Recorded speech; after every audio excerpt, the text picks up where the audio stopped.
Okay, we're going to start again because the cameras weren't going. So, we're going to call this council meeting to order. Do we have any disclosures of pecuniary interest and general nature thereof? Seeing none, review of items not listed on the agenda, Madam Clerk. There was an addendum which included items of correspondence and an additional in-camera item. Thank you. Announcements. We'll start with you, Councillor Barton. Right, well, welcome. Good to see you, Frank. All right, I'll let you. The only reason we came tonight is you were going to be here. So. That's why we have night meetings, to get the crowds out. Yeah. Okay, so first one is Earth Day. I'll let someone else talk about Huck Finn. But the Eudora Lakes Alliance, there's residents on Feasby Road, the Durham Mountain Bike Association, some people on Nelkid Lane. It seemed like every little community got together and picked up trash on the sides of the roads or around a pond or whatever. The DMBA did something like just huge amounts of trash. So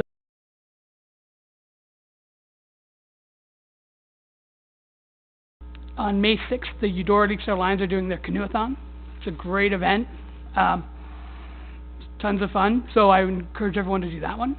And then some bad news. There were several break-ins into vehicles all over Uxbridge this weekend. My street got hit, around Elgin Pond, all over the place. So, just so everyone's aware, lock your cars. They don't break into the cars, they just open the unlocked ones and take wallets and iPads and all kinds of stuff. So, beware. Okay, that's it. Thanks, guys. Councillor Mountzer? Thank you, Your Worship, and good evening to everyone. Huck Finn Day, another tremendous success, and I'd be remiss if I didn't thank the newspapers for all the coverage leading up to it and after it, and to the radio station for all the promos on there, everything that was happening, and to Durham Global News. Nobody caught the big one. You just had to go down there yesterday and see how many people were fishing trying to get this lunker that's tagged red and white. And I also got to say, and I actually ran into Roger yesterday, the amount of people that were out on the trails, and I talked with Roger about it. It was tremendous, especially in the country preserve, and everywhere you went, people were on bikes or they were walking. They were everywhere yesterday. So, yeah. And the other thing I'd like to say, a week this Sunday, May the 7th, is about our 20th year now for the MS Walk. It'll leave the high school around 9:30, and you can either take the 5 kilometers or the 10 kilometers. And when you arrive back, there's food there for you to eat. So, yeah, that's it, Your Worship. Thank you. Councillor Bryan? Just a couple of things. First off, Saturday is the treasure hunt for the Energy Conservation Committee. There's information on the website. You can reach out to Bev Northeast about it as well. It's where you put the green ribbon out and people are going to do a treasure hunt and pick up stuff in your driveway. As well, Friday is the hospital fundraiser golf tournament, which is sold out this year, which is fantastic. Hopefully the weather is better. And that is all I have, just those two. Thank you. Councillor Beach? Thank you. Just a few things, just going back to our Easter egg hunt in Goodwood. We had around 50 kids come out. We had a good time, lots of fun. I got to paint my face again. Actually tomorrow evening here in the Chamber, YDHR, the York Durham Railway is having their AGM at 7:30. All are welcome. And upcoming experience, May the 4th to the 6th, the Great Canadian Experience, Canada through our eyes, I should say. Yes, I will be on stage, and I'm one of the characters, and it's going to be a great show. And also, tomorrow morning is the Chamber breakfast, and I believe, Mayor O'Connor, you're going to be speaking at 7:15 as breakfast. And on Sunday, this past Sunday, I had the privilege of going to Harold and Denise Graves' 60th anniversary at the Seniors Building one of my old neighbors when I lived right in town. And, one other thing, this Saturday at 9:30 till about 12:30 at the Goodwood Hall, the Hall Board is sponsoring training and information on carrying community human trafficking, fraud, scam awareness, and break-ins, and we encourage all the residents of Uxbridge Township to come out and, hear what the police have to say and the other speakers have to say. I think it's very important because there has been so many break-ins, and now hearing from Councillor Barton, the new break-ins here in town, I think, it isn't just for the Goodwood or Ward 1 area, this is for the whole municipality. So please come out, and considering the news that we had last weekend, about 104 people were arrested for human trafficking in York region. That is scary. So, need to come out and learn and take part. Thank you. Thank you, Mayor O'Connor. I won't repeat what's already been said, just a couple of extra items. This Thursday night is the Tri-Economic Development Advisory County Committee meeting to be held here. It's for Uxbridge, Scugog, and Brock, so I will report back to Council once we have the details from that. As well as already been mentioned, the hospital golf tournament is this Friday. I hope we don't have to carry you again, Fred, because it's hard enough with the clubs without having you on my back as well, so anyway, we'll report back on next week on what happened, so thank you. Thank you, Mayor O'Connor. Just a couple things. Yes, it was also an Easter egg hunt, and Zephyr is very successful, always is up there. Lots of kids had a great time. They all got their faces painted, and lots of great gifts from our fire department, that sort of thing, so it was a wonderful day. Also, tomorrow at noon is a luncheon for the 40th anniversary of Community Care North Durham for the volunteers. So it was sort of just a luncheon to thank them all for all the great work they do here and have done for the last 40 years. And the final thing on the weekend was, I'm surprised no one mentioned it, was the Run for the Diamond, which was fantastic. And actually, it was the first time I've ever been in it, and I was going to actually do the half marathon, but my wife couldn't handle it, so I only did the 5K. But I did want to add one little thing to it, though. Since this Canada 150 thing started, it's been kind of great because, and Amanda and I were talking about it on the weekend, that it sort of inspired people like me who I don't usually walk and haven't walked in 20 years, 25 years. And it sort of got some people sort of inspired to do some walking and maybe get in a little bit better shape. So far out of the 150, so I'm at 86 kilometers now I've walked, so I do 5K walks. So it's a fantastic program. And that allowed me to go in the Run for the Diamond this week, which was fantastic and a lot of fun. It was a great day. That's all. Thank you very much. I just have a couple things. First of all, we wish Amanda Ferrero all the best, who had the misfortune of having a puppy trip her and broke the top of her foot. And we hope that she's out of her cast before the summer. The AGM for Nexus or for the animal shelter is, is tomorrow night at Scugog at 6:30, and it's in their community center. And I don't know whether any of you noticed, because there was about 2,500 kids that were involved with the Huck Finn. So it was just wall-to-wall kids down there, which was just amazing. But there's a couple new benches down there in the Veterans Park, which are amazing benches. I would suggest you go and look at them. There's outlines of figures in war, there's poppies, and that sort of thing. So I would like one of those, and Bob has said he would order another one either for the end of this year or for next year, that we could put that type of a bench at the cenotaph as well. We just got back from basically a presentation for $10,000 towards the Sam Sharp statue, which will be going across on the corner of the CIBC at the library, and we had the ceremony at the library. but, the Uxbridge Rotary Club donated, $10,000 this evening towards that sculpture, which is just an amazing, contribution. And, the Rotary Club have been very, very, great at supporting things, in Uxbridge, whether it's the pump track, whether it's the, thank you, skate park, whether it was the Lucy Maud, that sort of thing. So, want to thank the club very much for their continued support. And, I'm not doing the speaking tomorrow. Ingrid is doing the presentation. And, I want to thank you, Pat, for doing the lunch, tomorrow because of my schedule. So, okay. So, Your Worship, yes.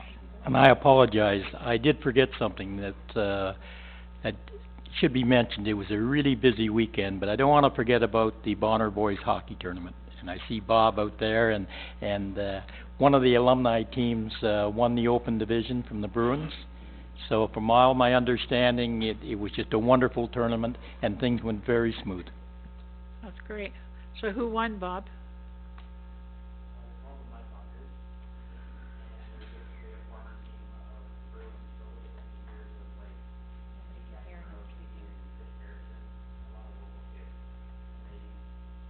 Can you just come up, because nobody can hear you on the TV? Sorry. Yeah, and be very clear when you pronounce that name, please. All right. So we had 36 teams this year. The team that won the Open Division was called the Mudmuckers, and they're basically a team of local kids that used to play for the Bruins.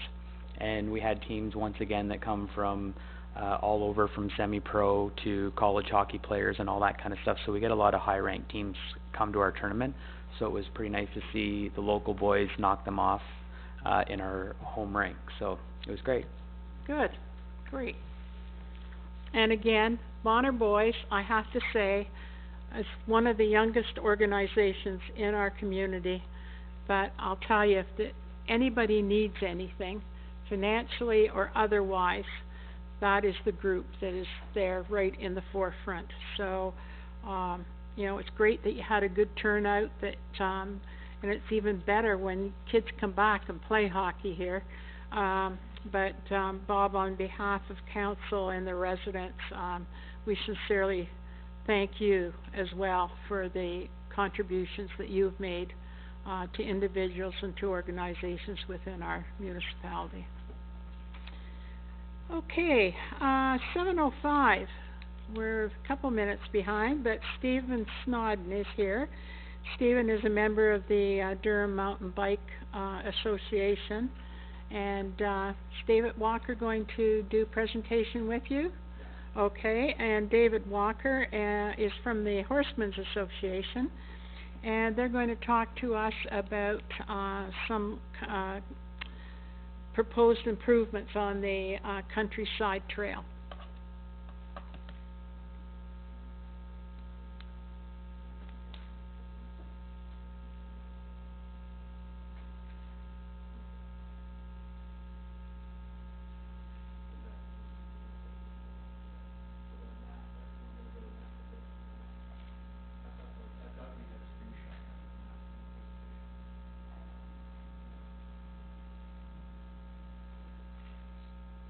Can you turn on the mic when you're there, Laura, please?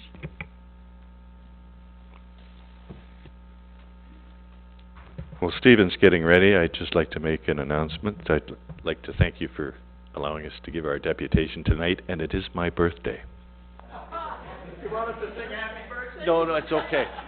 That's happened a couple of times today, and I'm okay there. Take her away, Steve. Okay. Yeah, so Gary Lynn, Okay, yeah, usually,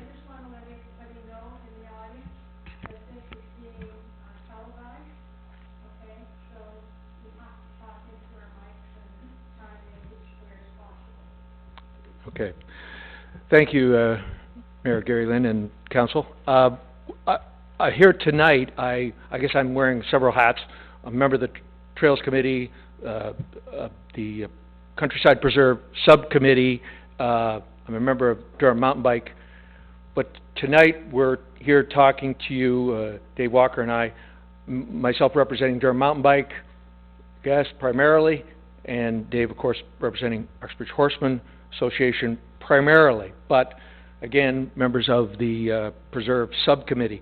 So I was hoping I had a digital link to a live map, but we're going to assume that everyone has been in the Preserve and knows Observation Hill. This is a picture of Observation Hill. Over the years, we've had an ongoing issue with people not staying on designated trails on the hill specifically. It's not heavily wooded, and human nature, such as it is, people would tend to want to challenge themselves to go the shortest route from A to B. So, Pat, as you get in better shape, you'll want to do... Okay, sorry. I saw you on the 5K, sorry.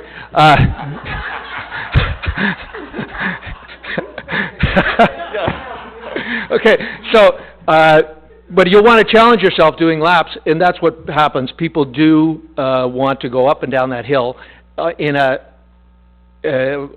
follow their nose straight up the hill fashion, and it creates damage, which in turn creates erosion. Now, if I click this forward, so the last bit of the summit to the Observation Hill is going down the hill, never to come back. You know, I was saying that it's not a God-given right that we take dirt downhill. You know, it has to stay up there for our grandchildren to have the same hill that we have today. So it's been an ongoing issue. We've worked with Parks and Rec, and Derek and I have plotted, and then subsequently Jamie from the town has mowed a route up the hill on a sustainable grade. And we've tried to make it attractive enough that people would look at it and say, well, yeah, that's the way I'll walk up the hill. But again, as we get two-thirds way up the hill, the side slope is too steep for Jamie to mow. He's not comfortable, and I don't blame him for taking the mower any further up the hill. So, two-thirds way up, people deviate and go the remaining way straight up. So, we have a fix we proposed a fix to Bob, to the Parks and Rec. It's been reviewed. We could have gone outside to a contractor, a professional trail. It would have had to have been a professional trail builder to have any confidence in them, and then you're into many thousands of dollars. And even though we would control it, I still would have some concern about the impact, the intrusion on the hill. I'm just, so we said if we could do it ourselves with the expertise that I've gained over the last 8 years with Durham Mountain Bike, and bringing in other colleagues from Durham Mountain Bike, we know how to fix this. So we just had to have just to stand up and say, okay, let's do it. Let's control the whole project ourselves and have minimal intrusion on the hill itself. We want to fix the issue, but we didn't want to build a set of stairs. We don't want to build an escalator. We want it to look as natural as possible. So combining the expertise of the Durham Mountain Bike with some additional know-how, and the volunteer of some small landscaping equipment from Dave Walker. So now this becomes a joint venture of Durham Mountain Bike and Uxbridge Horsemen Association and the Town Trails Committee and so on. We're proposing to do the work over a 2-day period, May 12th and 13th. And what makes this different, this project, is that if Durham Mountain Bike was going to do this, we would typically throw about 100 volunteers at it. That's not the situation here. We're going to involve a small landscaping equipment, so we want a minimal number of volunteers in the vicinity. So we'll only have maybe 5, 6, and people on the ground working around with the equipment. But here's a meadow that we worked on at Durham Forest, and what we're proposing to do at the meadow in the preserve is not dissimilar. Here in Durham Forest, we were cutting a bench into the meadow to stop people from going straight up the hill and encouraging them to go up at a sustainable slope of about 10% grade. And so here you can see, doing it by hand, what we are proposing to do with a small machine. We're cutting a bench into the side slope to make it passable, to make it attractive, to make it that we cut a bench into. Now here's an extreme situation, just to give you some idea what a bench really is about. This is much more extreme. This is in Dagmar, and that's, I don't know what percent grade that is, maybe 40% grade. It's extreme, but you can see the bench that we end up with. Well, the difference in the meadow, in the preserve, is that this bench has to be wide enough to accommodate Jamie and his lawnmower. So we wouldn't, and this is very extreme, but if we go back to this meadow, you can see that the swath that's been cut there by the mower is about the width that Jamie would want. So what we're going to cut a very a subtle bench, going to reinforce the back of the bench with a wall. Now this is in a forest setting, so it's not at all, but I just wanted to show you the kind of wall that we're proposing to reinforce the side of the meadow with, so that we can create this bench. Now this is cedar. It's about as natural as you can get, and we could have done a palisade type thing, but I think that's not as neat and tidy looking as this.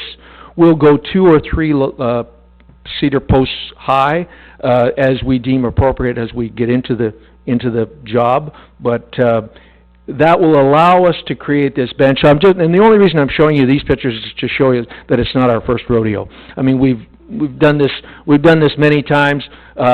This one, of course, is again to the extreme in Dagmar. This is a thing of beauty, but that's not what we want to build this could be a tourist attraction, but that's not what we're building in the preserve. I want to come away from the preserve with people heartily noticing that we've been there and just saying, well, there's the natural trail, and that's the one I'm going to take. But again, so we're going to be bringing in cedar not unlike this. H.H. Good is going to supply the cedar posts.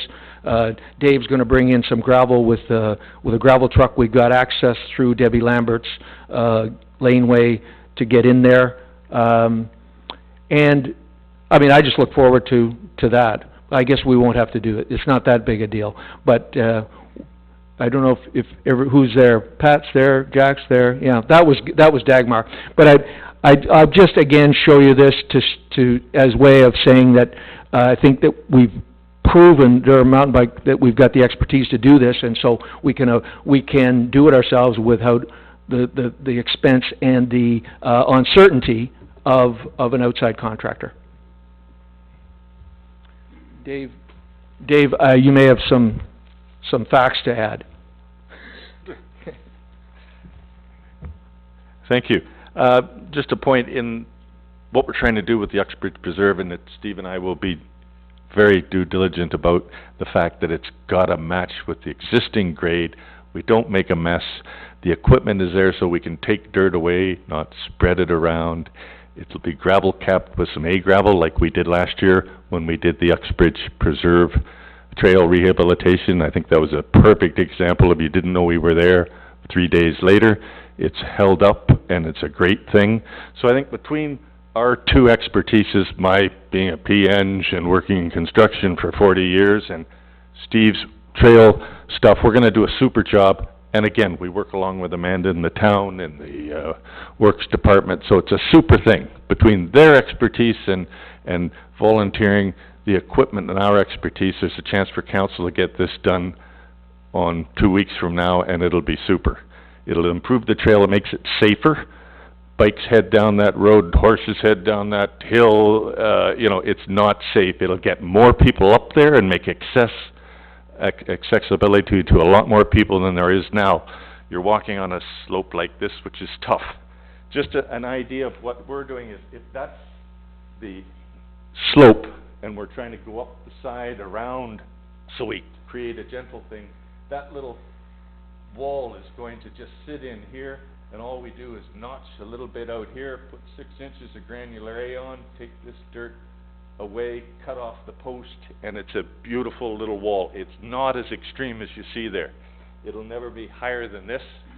We don't need a structure permit, checking with the town building. It has to be over 1 meter high. We intend to keep ours less than 0.6 of a meter. We don't need a railing. We're going to put it on the safe side, and it's less than 2 feet again. So it's just a great thing that can happen relatively quickly.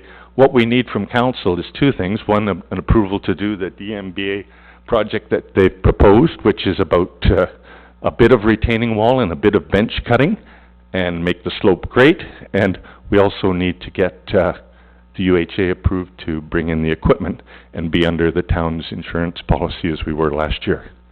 So if you have any questions, Steve or I are here. Yeah, thanks very much, gentlemen, for your presentation. How long is the bench? Give me a rough idea, so I can just visualize what you... Well, what absolutely has to be done is probably about, I'm gonna talk in feet, is probably about 35 to 40 feet. What Dave has suggested, and it's always better to have 2 heads at least, well, 2 is about good, because, but when, in talking to Dave, we've talked about bringing, reducing the slope a little bit more at the very summit, just as it peaks over.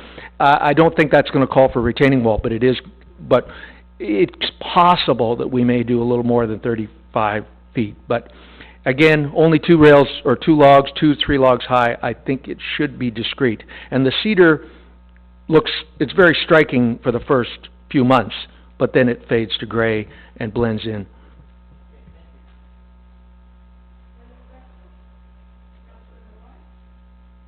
So the mission is, you wanna stop people from walking up the hill. Straight up the hill. Yep. The mission is to make it more accessible and safer for the general public.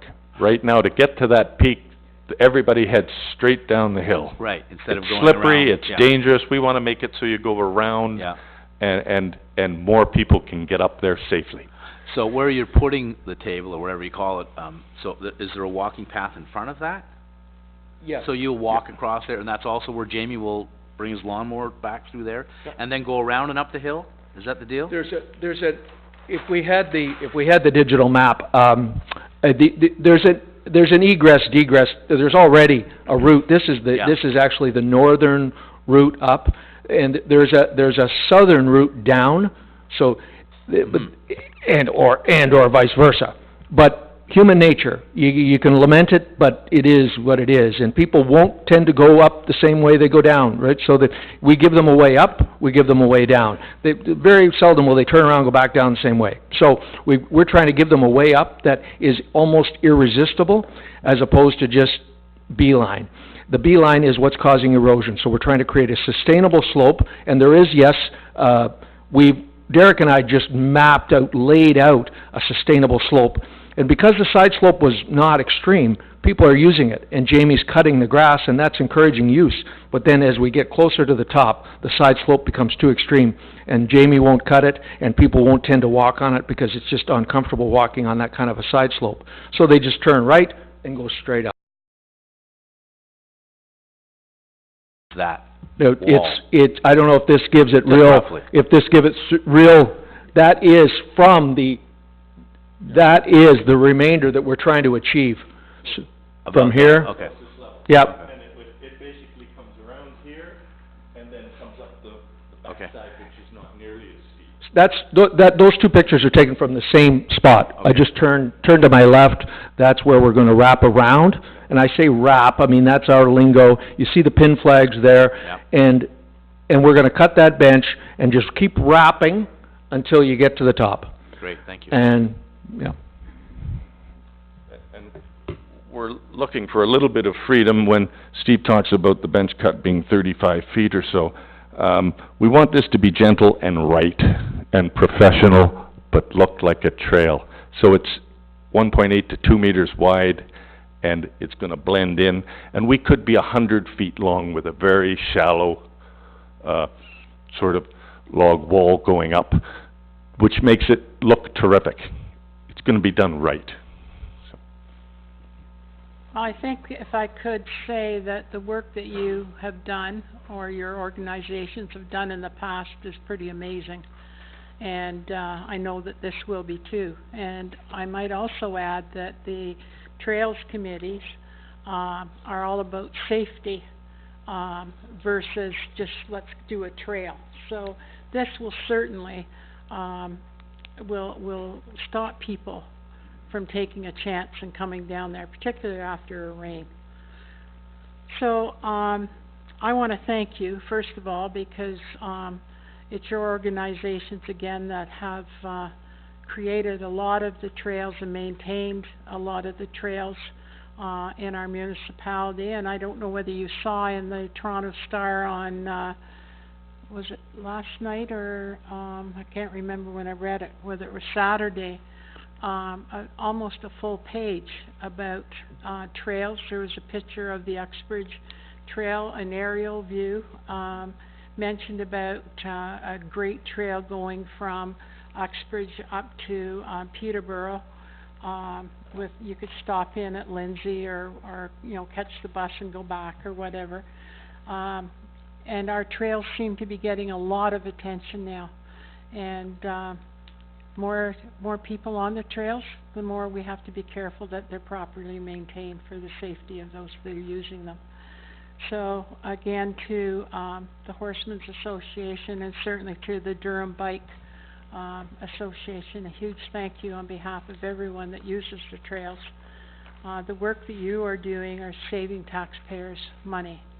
And, I will entertain a motion now to give them, David, go ahead.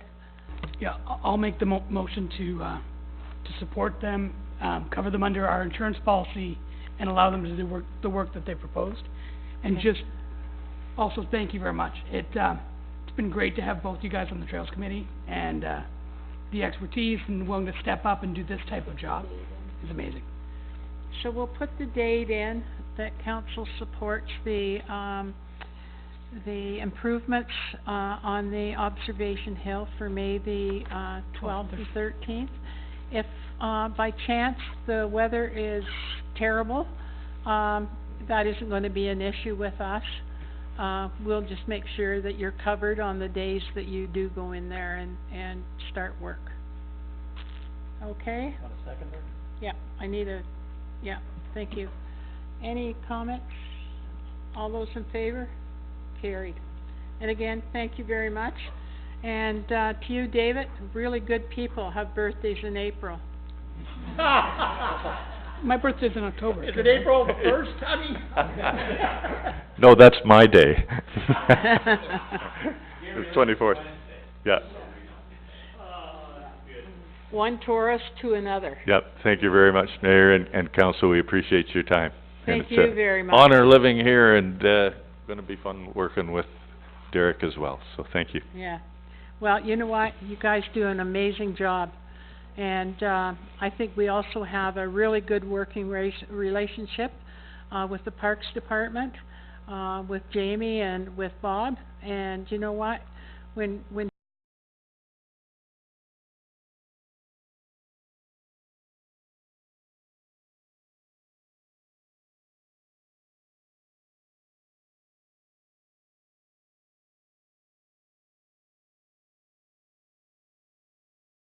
Lauren Johansson.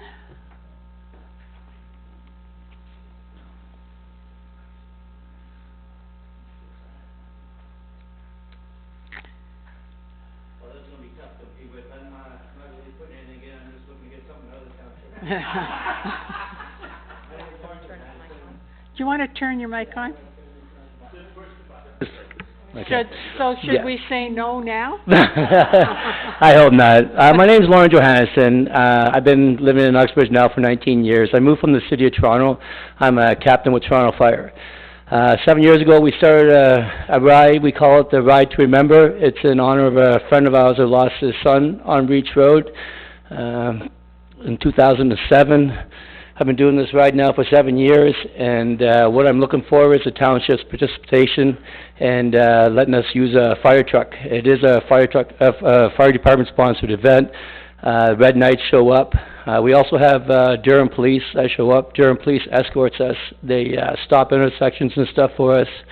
Funds that we make every year, 100% of all our money goes to the Bereaved Families of Ontario Durham Region.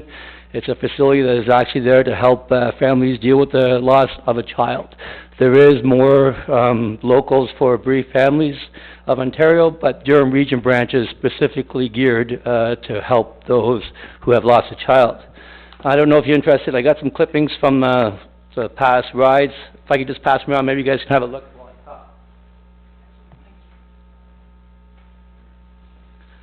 Okay, so like I said, what we're looking for, mostly, last year we had over 100 motorcycles, a $10 event. I think the mayor, the deputy was out, gave us a little kudos for it. It starts in Uxbridge, it ends in Uxbridge. This year, again, will be hosted by Wixons in Uxbridge. The township is generous, actually let us use that parking lot that's attached to the CIBC, and we appreciate that. But my reason to ask for a fire truck is we have, most of our riders are firefighters, whether they be from Durham Region, Toronto, or just a general GTA. Out of the 100 motorcycles we had, I think 50 of them were firefighters. Then we get a lot of police officers too. Durham Police has been exceptional in supporting us. They actually send us escorts to follow our ride. We stay together as a group. We don't break up. We all wear orange shirts just to show a group mentality type thing. The one thing, like the police, they do block intersections for us, so it's a scheduled event. We leave at Canadian Tire in town. Canadian Tire is a great sponsor. They let us use their parking lot. Tim Hortons is a great sponsor. For a small town, it's really amazing to see how much support we get from local sponsors. So far to date, in our 6 years, we made over $65,000. That 100% goes to bereaved families. I do have a card that I can show you where the bereaved families, the president also says that how much they rely on the funds that we make just to keep the doors open. Bereaved Families of Ontario is an organization that doesn't receive any funding from any level of government. It's just strictly reliant on fundraisers like ours. I've actually seen firsthand how they help families. I've been to the place year after year. I get goosebumps just seeing the wall of all the children that have passed and knowing that our organization is there to support these people. Like I said, being a firefighter for a long time, I see a lot of tragedy. It's my little way of just trying to give back and, you know, have somebody be there for these people when they're dealing with this loss. As any of us parents could imagine what that's like. I can tell my friend, you know, what I feel about it, but I think it's better if we just leave that to professionals. My intent for the fire truck, what I really want the fire truck to do, on the day of registration, we're at the Canadian Tire from 9 o'clock to 11 o'clock, so 2 hours. In that 2 hours, Tim Hortons is providing refreshments. It's kind of like a meet and greet. Everybody's talking. Kids are showing up. And I thought it'd be really nice. Like, I know, like, whenever we bring out fire trucks, kids love them. And it's just gives the kids something to do while the adults are registering and stuff like that. So I think it'll just bring it to the next level as far as seeing a fire truck on site. Also, whenever we leave at 11 o'clock a.m. And Durham Police has already said that they will block all the intersections heading out of town. We do a 200K route, and we just head north out of the township. So I would like to see, even if the fire truck could even kind of lead the procession, I think it'd be something that would look really great in the papers. And it, like I said, there's nothing in it for the town except for we support, you know, all of our money goes back. We have an accountant that looks after all our funds that we make. This is something that myself and Donna Sherrard, she's another big organizer. It's her and I who basically run this thing. We start in January, and we don't finish until after our ride, and then again it starts up. So it takes up a lot of our time. I know how much it costs to have a fire truck attend an event. I don't know if we need maybe one or two, I guess you probably need 2 personnel on that truck just to make sure it's safe, you know, to watch each side. That's what we usually do in the city, so I know you just can't do it with one guy. And I know the town has to pay for that. Well, somebody's gotta pay for that. I spoke to the new fire chief, and he said that, you know, if he can get the manpower, he would see what he can do, but he cannot do it on a donation.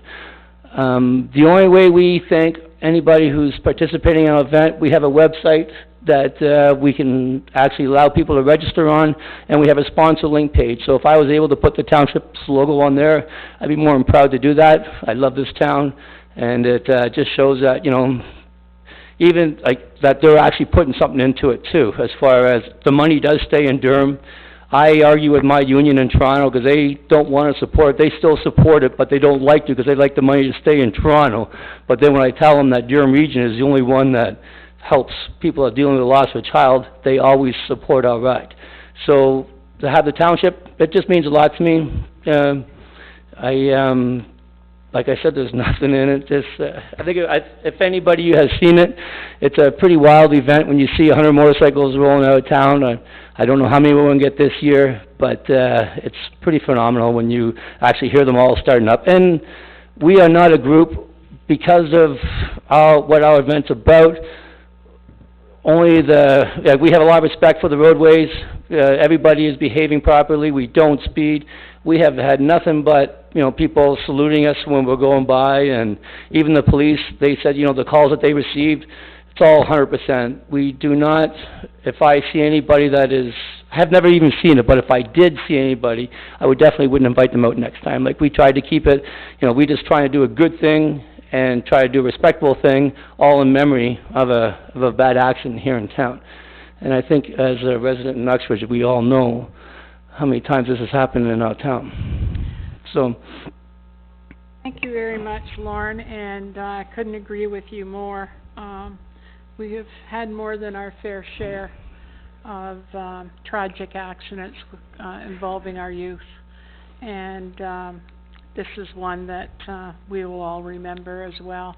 And you said that people in Uxbridge really don't gain anything. I agree with you on that, because anybody that has had the terrible misfortune to lose a child and has the ability to get help, the township has gained something. Thank you very much, Mayor. I appreciate that.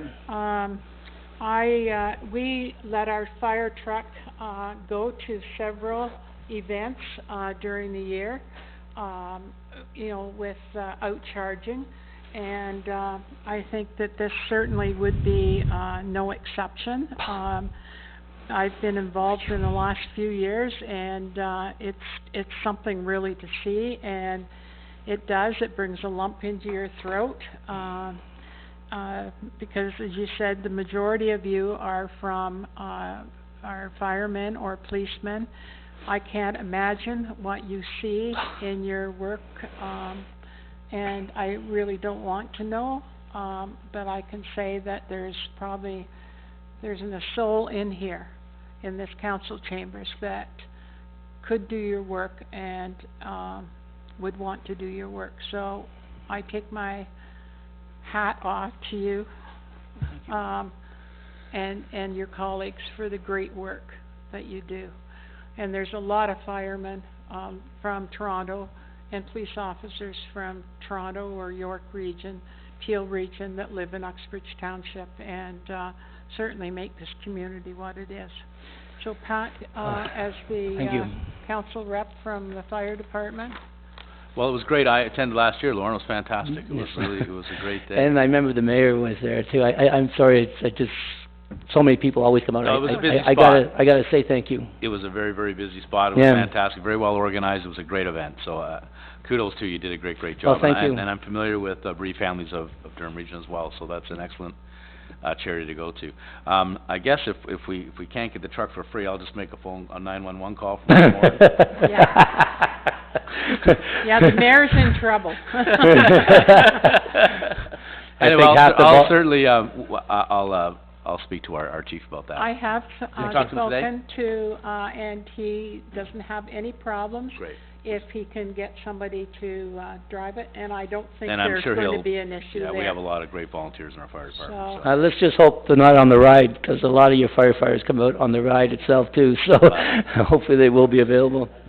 Yeah, the Red Knight's been showing up, it's on their calendar, so yeah, it's, you know what, when I see it grow, and I really do appreciate all the support that we get for being a firefighter. Fire, you know, it's a humbling experience when you don't really get to see too much good stuff. It's a lot of stuff that you really don't want to see, and to actually hear people, you know, when they thank you, it really does mean a lot to us. And you know, we get people bringing us by donuts and stuff like that, even though we probably don't need them, but we do appreciate it, right? So I thank you for all that.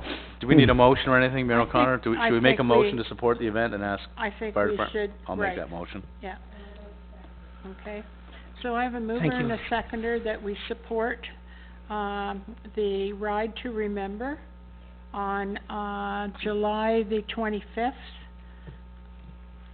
And that, the Uxbridge Fire Department,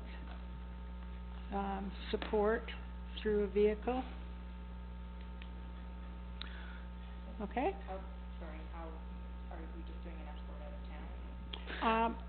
Actually, what I Maybe want we'll to leave it suggest, for, perhaps for Lorne to talk to, Sort it out with Phil. Phil Alexander. okay, that'd be You great. know Phil? Yes, well, I've met him briefly. Yes, I did introduce myself, and Okay, yes, I will go see him again. yeah, so we'll. I love we'll your let- fire hall. It's beautiful. I only Thank wish you. we had one like that. And your Well- trucks are better too. We're always, I wouldn't mind the old we're one. always looking for volunteers. I tried when I moved here 19 years ago, and, because I don't work in the town, 'cause I work in Toronto, I did try. Yeah, I know there's an issue with double hatters, so. Yeah, and that's a problem. I don't agree with that. I think anybody that puts their hat on deserves to be where they wanna be. Yeah, I agree. So- But we won't get into that discussion. No. today. No. So we'll leave it with you, Lauren, to talk with our chief, and, you can figure out the semantics of it. Fantastic, Mary. Thank you so much. And Counselor, thank you so much. I appreciate all the support. Yeah. Yeah. Okay, all those in support of the motion? Carried. Thank you very much. Okay, our next, deputation is, Leo Gallard and, Frank Torres. So, we're going to be talking to them. We've all seen these gentlemen before. They're 105.5 on your radio station. And, they're going to be talking to us about Juniper events. Jupiter. Jupiter, Yeah. sorry. Juniper berry, I mean, it's close, yeah. We'll give it to you. Juniper, I'm thinking trees. Okay. Before we get started here, I just want to add a quick note also with the Bonner Boys tournament that was held this weekend. I was able to take part in it, and Bobby and the boys, as per usual, do a fantastic job. It really is inspiring for, you know, guys like us that like to throw events as well to kind of keep the same rhythm going. And not just the Bonner Boys, I mean, I know Lauren as well, they do a great job, and pretty much every event that goes on around here, so it's really encouraging to continue, you know, doing your best every year, and I just want to say kudos to these guys for doing another great job this weekend. Well, thank you for that. So we are here today to discuss this year's Music and Arts Festival and last year's. Before we get started with this year's, I just want to see if there's any questions or concerns about last year before we go on. We never heard a thing. Okay, So when you don't hear a thing, That's that's good. No news is good news. So this year, we've joined with 105.5, Frank and his company there, and we've changed a few things. For the most part, the date is July 8th. It's a one-day event. We're still holding lots of bands, lots of food, lots of art during the day. Not much has changed. I'm going to let Frank step up and just discuss kind of what he's got to plan. We've changed our name to, it's going to be called 105 Hits Fest. We have bands that we will be bringing in hopefully within the next couple of weeks, we'll be dropping who we're gonna be having this year. But we're really looking forward to throwing another great event in the park. It's such a beautiful place. And we're looking hopefully to see some more, familiar faces there again. Frank? Thank you, Mayor, councillors, and staff. As part of our business plan for the radio station, we always planned in year 2 to throw a music festival. And we applied for a Celebrate Ontario grant this year as really being the linchpin to whether we could afford to do it or not. And we were fortunate to receive a grant this year. And so we knew we had a base of funding that would give us a certain degree of security going in. But what we didn't have and what we don't have is the local expertise, the local knowledge, and literally the boots on the ground that could do this festival. A festival like this could be a year-round job for a small army of people. And we got to know the guys at Jupiter through Aneo Studios and a program, a local music program, The Bridge, which features local talent from the region and from Uxbridge in particular. And it's been a really well-received show, and the lights went off in my head the minute I heard these guys and met these guys, which was, these are our producers, these are our festival organizers.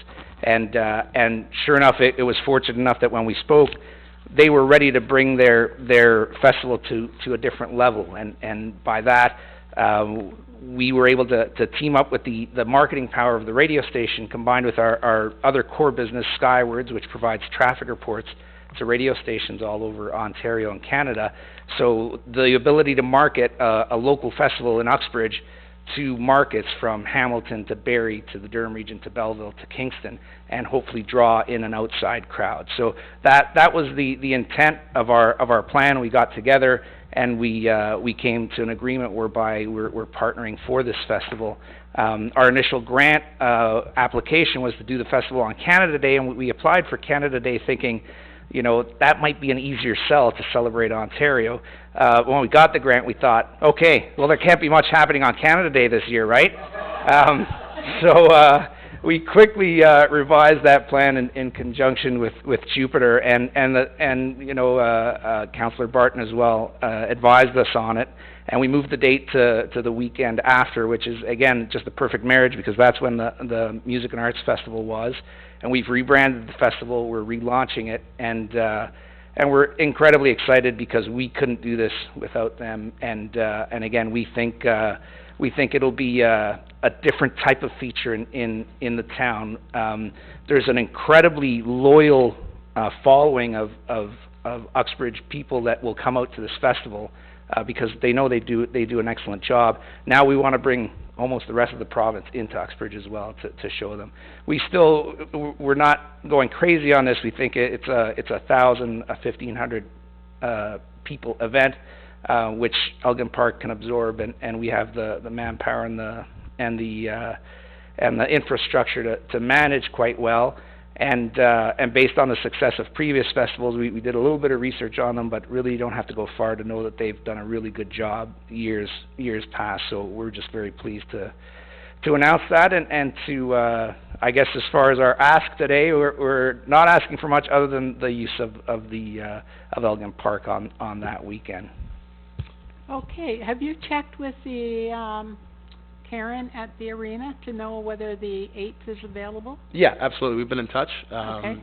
Last we talked was last weekend, and after this conversation we have today, we'll be back in touch with her, just going over a few more logistics. As well, today we're also asking for, every year we ask for a letter from you guys declaring this culturally significant for July 8th. We still request that again. So other than that, we're happy to answer any questions. Okay, well, first of all, let me say, Leo, that you know, the last couple of years we have heard nothing, and that speaks highly of your event. I can tell you, if there's things going on there that shouldn't have been, we'd all heard. So. Well, thank you, Mayor. You know, it's a great event. It brings a whole different group of people into our municipality, and for those that are living here, they have the opportunity to hear some great music. So again, it's great what partnerships can do. So we've got a partnership with, 105.5, our own local, radio station.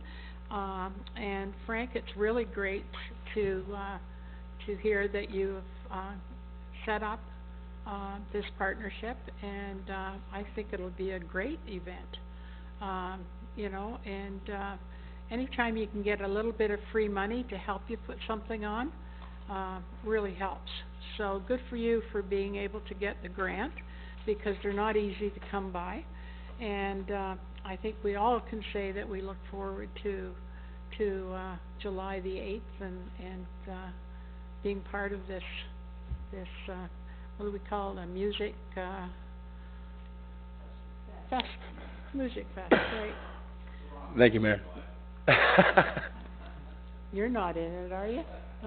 Not yet, not yet. Okay, so we need a motion that a letter, okay, be written. Yeah, I'll give you that motion, Mayor. As well, just let you know, Leo, we went last year, my wife and I went, we go every year, and it's fantastic. And with Elgin Park being in my ward, I didn't get one complaint. Oh. You know, which is fantastic. It's great to hear. Great for the town, it's great for the community. You know, with Hits FM coming on, that's fantastic too. I'll be on your radio station tomorrow morning, so you should tune in. That'll be great. But yeah, it's gonna be great, and certainly I'll support that motion, because you guys do a fantastic Much job. appreciated. Yeah, we really find that, you know, after, this is our 5th year now. Yeah. And the amount of people that, come letting us know that they appreciate just the letter and don't even join in. They're at their backyards enjoying Yep. the event. You know, that to us is all that matters, you know. They're respecting that we're holding the event. They're looking forward to it. They invite their friends over. They don't necessarily have to come join us, but if they're just listening from the outside, I mean, hey, That's good. that's Yeah, all no, I can it's a ask great, for. it's a great event. Thanks So thank very you. much. Okay, any other comments? Okay, so we have a mover, do we have a Okay, all those in favor? Carried. Thank you very much, guys. Thank you very much. We wish you all the best. Now, Port Perry is supposed to be having, I shouldn't say this, but Port Perry, is supposed to be having a huge music fest on Canada Day. And, I know the guy who's running that. and you know what? Wouldn't it be great if we had a better one the week after?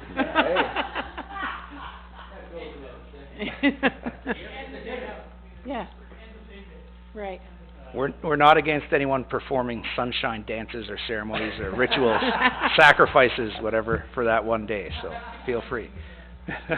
That'll change on the 8th, I hope. Thank you very much. Thanks very much. Okay, approval of the minutes.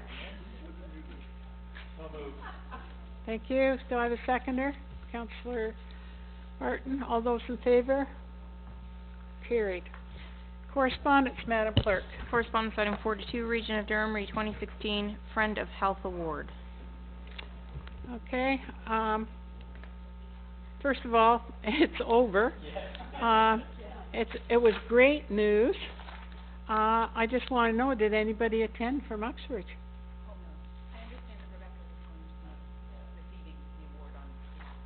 Who was? Rebecca. Oh, okay, that's awesome. Very good, so we just receive it now for information. Councillor Ballinger and Councillor, Barton, all those in favor? Carried. Correspondence item 43, Ministry of Citizenship and Immigration, Re Champion of a Diversity Award. I thought of one group, and that's the group of people that have been working diligently, with the Syrian families. I think it's, Pope, Sheila Pope is one of the people, Bob Curvin. I don't. There's 4 groups in there. Yeah. I believe there's 4 groups, right? And 3 or 4 groups. We should Yeah. nominate all of them, I think. Yeah, That's a great idea. The people that have stepped forward and helped the Syrians to get established here, I think would be a good person, okay? Yeah, great groups. All right, so, okay, seconded by Pam. All those in favor? Carried. Correspondence item 44, Region of Durham Age-Friendly Durham Strategy and Action Plan. Mayor O'Connor, can I just throw in on this? It's funny that this just came out because I actually did meet with a couple of residents in town, and you're aware of that. That we've started this already here, and we'll be coming back to council very, very soon with a lot of recommendations on that age-friendly community, because it's obviously very important to the future of this town. Did you, you got my information from the region? Yes, I did. Went Yeah. through it all, and we'll be meeting again, I think, in the next week, and we're actually going to review that information that we got Great. from the region. And Okay, it pretty should we much just matches. support? Yes, please. If you wouldn't mind just supporting, and we'll be back very soon Okay. with a Support presentation. by, Councillor Malloy, seconded by Councillor Bryan. All those in favor? Carried. Your Worship, just a clarification on the award for the groups assisting the Syrian families. Yep. Is somebody going to be getting us that information? Pat and I can, I think if you phone, Laura has that. Yes. Because Laura, didn't you send out letters to the three groups, Laura, thank you? I think Donna actually had to, because I didn't have that information. Donna did. yes, I think it's here somewhere. We'll make sure you get it, okay? Correspondence item 45, Region of Durham, 2016 Census Population and Dwelling Counts Release. Just receive it. Councillor Hyatt, seconded by Councillor Barton. All those in favor? Carried. Correspondence item 46, Municipality of East Ferris, mandatory 5-year septic tank pump out and records retention by the owner. I think we just received this because this is, responsibility of Durham Region, and, I think that we just receive it for information, okay? Councillor Bryan and Councillor Barton, all those in favor? Carry. Correspondence item 47, City of Kawartha Lakes, request for elimination of barriers to the employment opportunities for certified crop advisors. We have dealt with this here, so, They made a recommendation so on we this. should just receive it now, because we did write a letter as well. Moved by Councillor Malloy and seconded by Councillor Hyatt. All those in favor? Carry. Correspondence 48, Rural Ontario Institute, renomination of local resident Josh Morrison for their Rural Youth Engagement Showcase. I put this on the agenda because I thought it was very important that we realize that other people outside of our own little community or Durham region have recognized the tremendous accomplishment of Josh. So I think we just need to receive it, but you know, when the Rural Ontario Institute nominates him, I think that's a real feather in his hat. Can I just throw one thing in? It's interesting, you know, I know he did the penny thing and all of you all know that, but you know what, I got to Huck Finn about 8 o'clock on, He was there. he was there. He's there plugging away and working away, so I mean, he's into a lot of things. Great guy. Yeah. Wonderful. He's a wonderful example of the youth of this municipality. Okay, so we're just receiving it, Councillor Malloy and Councillor Barton. All those in favor? Carried. Correspondence item 49, Craig Ewell, Chair, Uxbridge Minor Hockey Association Historical Committee. We request to proceed with 3 initiatives recognizing Uxbridge Championship teams and local individuals who have gone on to play OHL, NCAA, DI, and professional hockey. Okay, I spoke to Bob on this, and he supports it. Just to clarify, because I don't know whether anybody else was a little confused, but items 2 and 3, the pictures, okay, they're in the stands above on the wall.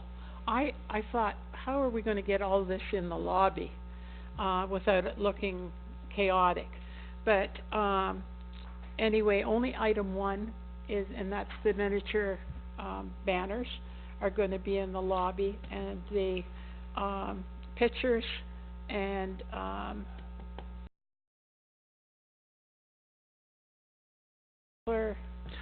Yeah, I have a concern with this. He's completely forgotten the girls in this. The girls won the provincials one year and it's not even mentioned. So I've already talked to Bob about that. They need to have that banner put up as well, not just OMHA. It's not just the boys who play hockey here. So I think he needs to take it back to Craig and make sure we have that banner as well. I don't know if any of the girls who played have got scholarships to the U.S. So I think Craig needs to look into that a little bit further before we move forward with this. Well, I think we can move forward, but make sure that the girls... Absolutely, yeah, Okay, as long as he's aware of Bob, that. can you do that for us? Perfect. That would be great. And I'm sure was an oversight. I'm not saying it's not. No. I'm just saying that certainly it needs to be recognized. Oh, I agree. Yeah. Yeah. You see some of these girls' hockey teams, I tell you, holy mackerel. Okay, so we support, the request, okay? Moved by, Councillor Bryan and seconded by Councillor Barton, with the, addition that, girls' hockey be included. Or women's hockey. Girls, women's, whatever, okay. All those in favor? Carried.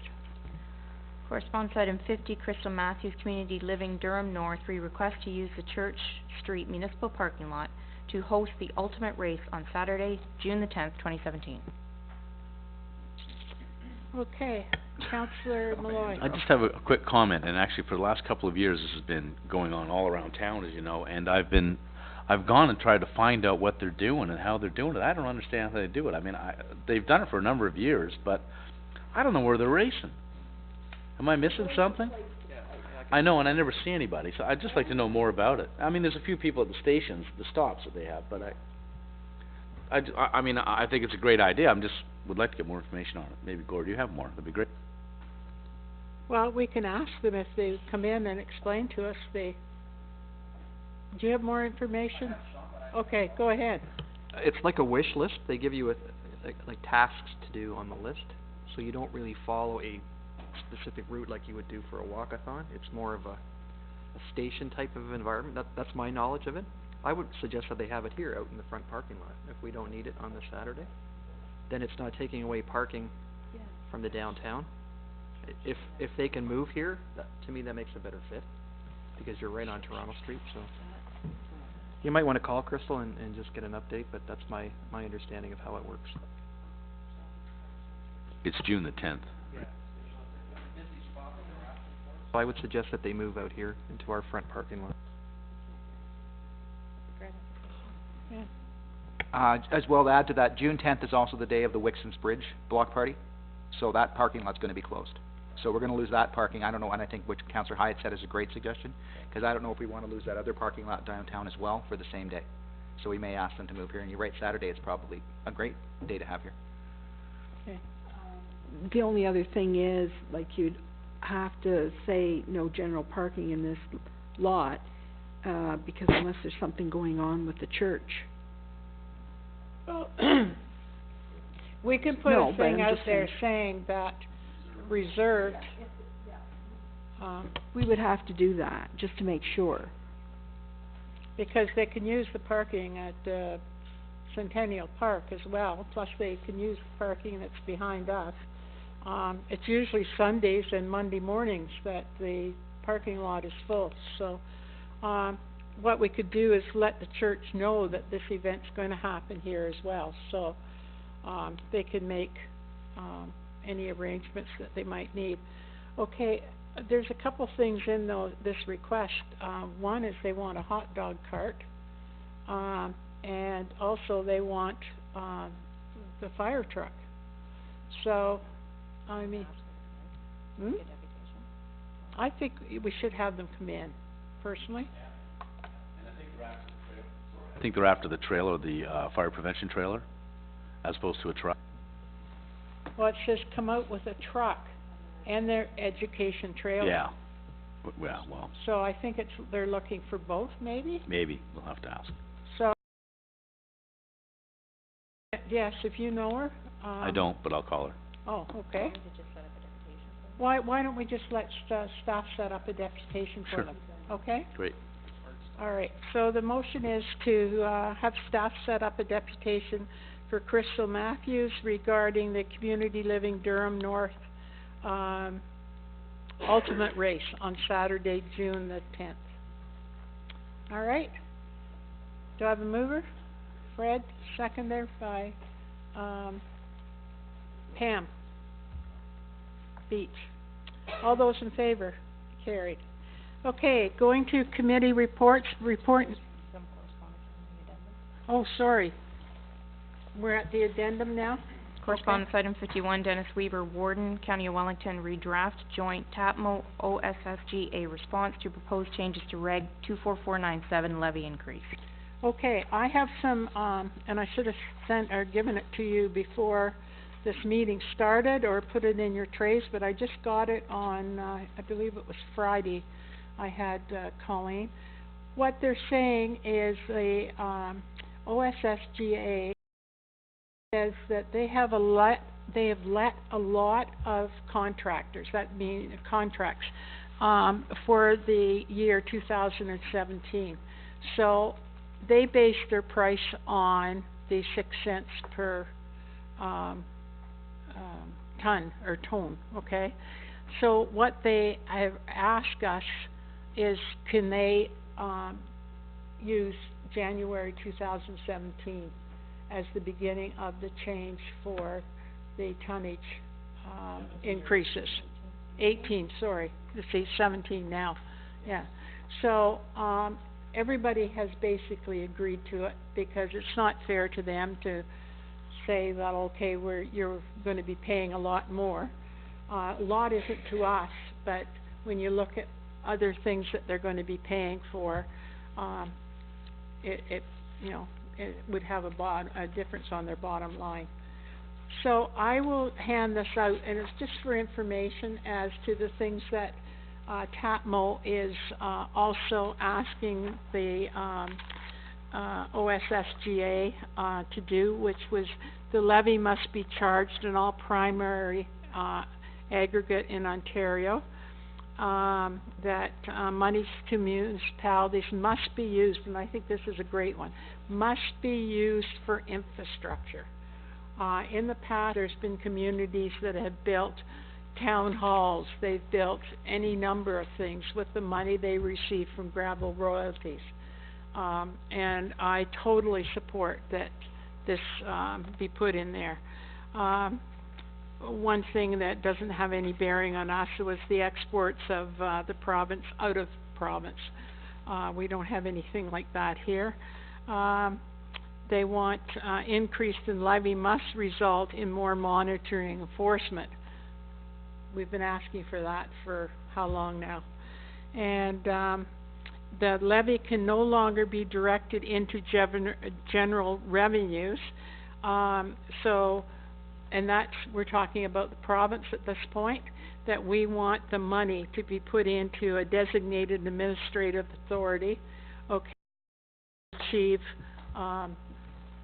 what we're trying to do is that there be a pot of money that will deal with aggregate issues. Councillor Malloy. Just a quick question, Mayor O'Connor. I know that you're Vice Chair of TAPMO, and I just wondered, wasn't there a concern, I don't know how many, they only addressed one of the 7 items at TAPMO, only one of the 7 recommendations, I guess. So they have a lot more work to do on it. But one of the ones, was one of the recommendations also, or is it coming out, didn't you, I know you had a concern about it, where the, where municipalities are using regional roads, for example, and they're getting the money anyway, although they're not even using their roads. Are you going to get into that, or are you going to wait and see how much money we get first? I mean, that is it's a difficult question, or a difficult problem to come around. So it's still on the table, and it's a work in progress, okay? And I have a copy here for staff, or for the press as well, if you're interested in it. Okay, reports, oh, is there another one? I'm sorry. We didn't do anything with this.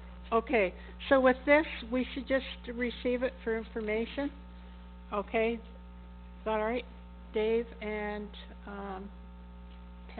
Pat. Doesn't matter, Pam or Pat, okay? Starts with P. Okay, go ahead. Yeah, all those in favor? Carried.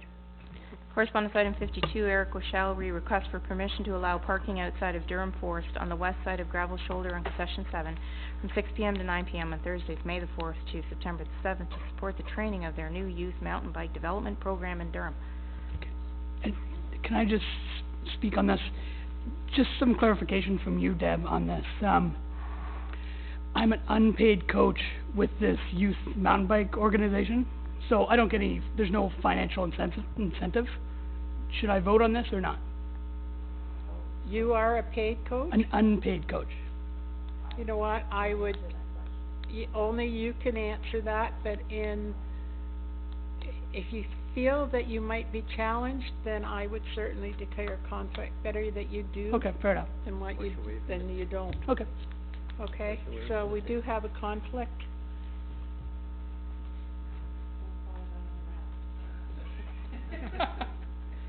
I wasn't Okay, yes. Is there, it's a long time. There's local residents around there, and we have had concerns over parking on those roads. Is there somewhere else to park, or are the residents aware of what's going on? Do we have their consent? I mean, we've had a lot of issues in those sorts of areas where... Well, you're right on a bend there. I mean, quite a severe bend Yeah. if you go a little bit south. I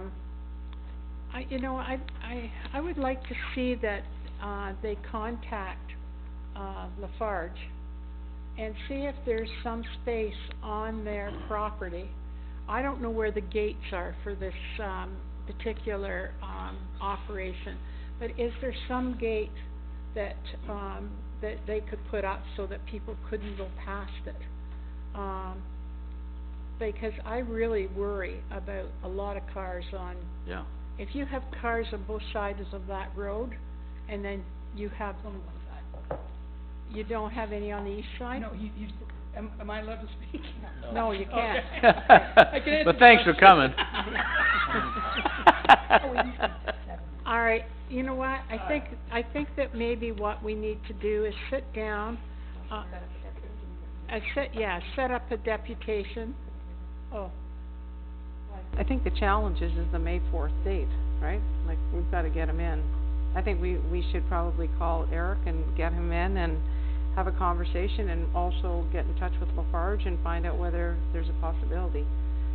We know who to call at Lafarge, but I just think there's not a lot of time between now, like, next week is when he's talking about starting, right? Can we confirm somehow whether it's one side of the road or both sides of the road at this point in time? I think it's not Does it say east one side. side? I think it's west side, but still, if you have two cars trying to pass, or you need, if a gravel truck went down there, they shouldn't be, but, Yeah. if there was a big delivery truck or something, I worry about that. So can we leave the motion that we leave it with staff Okay. to talk to him, and, we might have to put up some sort of temporary signage if we're going to allow them to do it. Hopefully Lafarge will have an area that they can use for that. I know, it's a long time. But it's only 7 cars. Is it a maximum of 7 cars, that's all there ever will be? 7 to 10 at the most. So, How do they know that, though? I got information, inside information.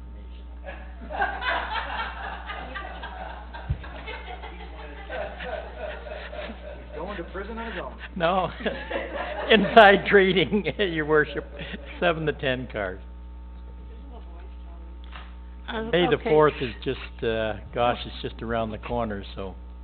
Well, maybe we can put, I don't know, let's refer to staff, yeah, okay? Okay, all those in favor? We had a seconder in, Pat Malloy. I didn't catch the first one. You didn't? Jack? Yeah. Okay, are we done there then? Okay, so secondly, we'll get into reports. Back to table. DS 817 from Liz. Oh, I'm sorry, we forgot committee. I forgot committee. Report number 3 of Planning and Economic Development Committee and the minutes of the Council Education session. I have a mover and a seconder. Councillor Malloy and Councillor Hyatt. All those in favor? Carried. Okay, reports to council. Report DS 817 of Liz Housen Macaulay, Chiomie, and Housen, second residential units, ZBA 2016-07 and OPA 59. Basically, what this report is saying that you can have a secondary residence in the rural areas as well as the urban area. The urban area has some issues regarding parking. You have to meet the parking requirement. In the rural area, you have to have Department of Health and the fire department inspect your premise and your septic and water. If somebody wants to put in a dwelling unit above an auxiliary unit, meaning a garage or whatever, you have to go through a rezoning. That If it's not attached to the house. if it's not attached to your house. If it's a freestanding, say, 3 or 4 car garage, then you have to go through a rezoning to allow that. And I would also like, when we are passing this, or doing whatever you're going to do with it, that we should have a limit of 1,000 square feet. In other words, you might have, some of these garages are 3,000 and 4,000 that they're building today because of all the toys and stuff that they have in it. I think that no unit should be for any more than 1,000. After all, it is for a very special purpose.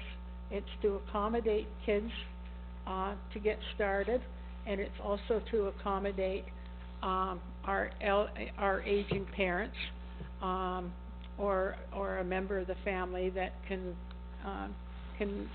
use some assistance.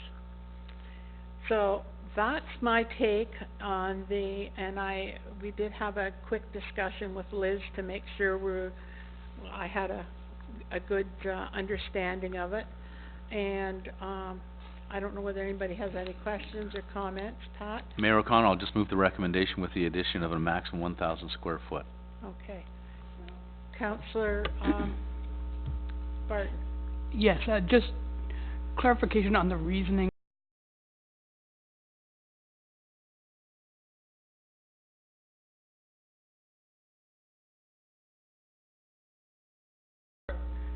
That came up in our initial meetings on this. Just wondering what changed that. Okay. The reason behind it was, do you remember the exact words she said? So that it's listed, sorry, go ahead. So that, some of it's coming back, so that when you sell it, it is a recognized use, okay? And that, was there anything else?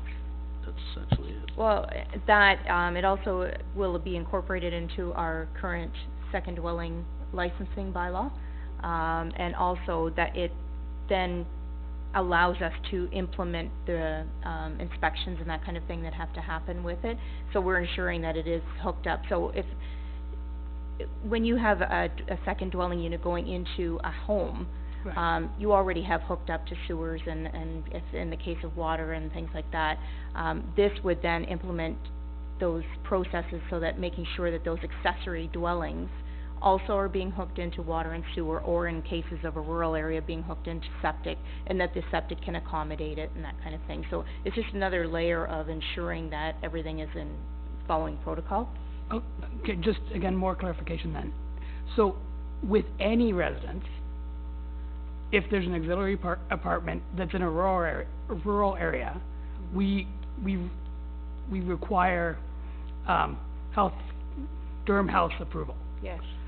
But if with the addition of rezoning, that's also to confirm that we get Durham Health approval. That's, I think we're already checking that box, aren't we? Okay, so we want to do this, we want the septic to be looked at in either case. Yeah.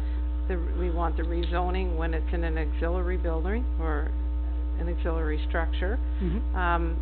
This is all, but you have to remember that when a septic, and you probably have that as well, is that the septic's actually been designed based on what is currently in the building, and so when you increase the potential bedrooms and washroom facilities and a kitchen, we want to have confirmation that the septic system that's in place can actually accommodate it, or it may have to be upgraded in order to accommodate it. So we have to be careful because we're also in source water protection area and Lake Simcoe protection plan area as well. So we have to be mindful of that. The rezoning, what it does is it actually moves us away from how we used to handle it, which was granny flats on 3-year temporary zoning. Okay. So now you'd actually have permanent zoning and you wouldn't have to keep coming back in order to accommodate that. But we're recommending that it have the 1,000 square foot maximum on it so that it doesn't end up becoming a second house. And we did hear that loud and clear, I think, when we had the public meeting, where somebody was saying, that's fantastic, because I built this really big garage / house that'll be bigger than the original house. And that's not intended to create 2 houses on a property. It's intended to be more confined accommodation, right? Okay. I just add too, I think one of the things that was interesting in it too, that we have discussed all along, is that I think it's awful to come to council and say that my mom's going to live with me and I'm here for 3 years, and then to come back in 3 years and say, yeah, well, she's still alive, so I got to go for another 3 years. It's just an awful predicament to put people in, and I think it was terrible to have to even ask that sort of temporary thing, like how long will my mom or dad live? So we need to get rid of that. That was just a terrible process. Yeah, a very, very awful process for people in that situation. Yeah, so. and just, again, not that I want to take over this meeting, but what, I am. So then, to go through this rezoning process, typically, and it's sort of a $40,000 process when we ask someone to rezone a property. Is this going to be a faster process, or are we going to be that kind of range? Is it a typical rezoning for us? That is something that I think we're gonna have to look at a little bit more closely, because rezoning then brings in other agencies, right? And so I think that's a question we still should hammer out with Liz. Okay. You could approve it and say that we need to come back with the process on what it looks like. Yeah. Because if we're bringing all of the agencies in, I see bringing the health department in and you know, and fire and that sort of thing, but if it's bringing other agencies in, I think it can become more complicated and expensive, like you're saying. Yeah. But I think there's probably a way that we can make it work so that it's just going to get the key people there. Yeah, and the goal here is to make the people that are already doing this, a path to being legal that's not so difficult that they don't do it. Well, and the challenge too with rezoning is your neighbors are going to be consulted, right? And so, you know, that always can add a different wrinkle to this situation, right? Okay.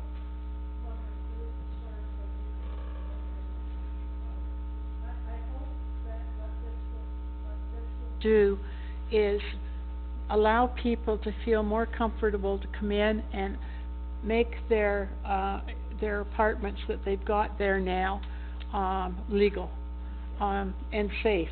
And that's our number one, issue, I think, is there's a lot of apartments out there that maybe we don't know about. There's a lot we do know about, and do they meet the fire code, and do they also meet the health code for septic and water? So, Gord.